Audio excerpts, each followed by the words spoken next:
រៀបសួរបងប្អូនស្រីៗនៅក្នុង YouTube ទាំងអស់ខ្ញុំនឹងនិយាយអានេះចំនួន5ប្រអប់នៅពេលដែល YouTube ខ្ញុំបាន1000 subscriber ចិត្តគ្រប់ហើយ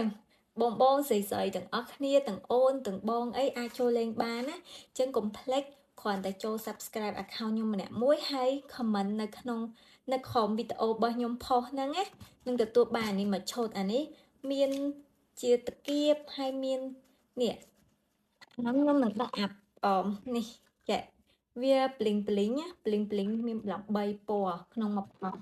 ក្នុងអាហ្នឹងណាហើយខ្ញុំនឹងដាក់វីដេអូថាហ្នឹងគេប្រើម៉េច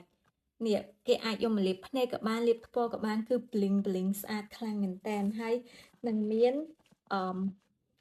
របស់ខ្ជូតនៅក្នុងហ្នឹងទួយទៀតចឹងអញ្ចឹង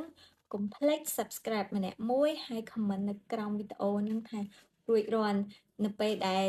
YouTube ខ្ញុំបាន1000 subscriber ខ្ញុំនឹង random ឈ្មោះអ្នកដែលបានចូលលេងទាំងអស់គ្នាហ្នឹងហើយអ្នកដែលឈ្នះខ្ញុំនឹង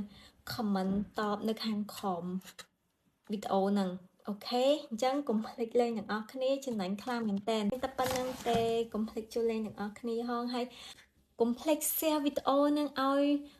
មិត្តភ័ក្តិយើងបានលេងទាំងអស់គ្នាដើម្បីឈ្នះបានមកប្រអប់ហ្នឹងណាចែកឡើង5នាក់5នាក់ច្រើនណាស់ណាអញ្ចឹងកាន់តែឆាប់កាន់តែល្អកាន់តែឆាប់បានអាហ្នឹងព្រោះ1000 subscriber ខ្ញុំគិតថាចិត្តពេញព្រោះឥឡូវហ្នឹងរបស់ខ្ញុំបាន920នាក់ឯងអញ្ចឹងខ្វះតែ80នាក់ឯងអញ្ចឹងគ្រាន់តែ share គ្នាទៅតបបានតែមួយថ្ងៃពីរថ្ងៃឯងវាអាចនឹងផ្ទុះលឿនណាអញ្ចឹងកុំភ្លេចណាអរគុណជម្រាបលាបាយបាយ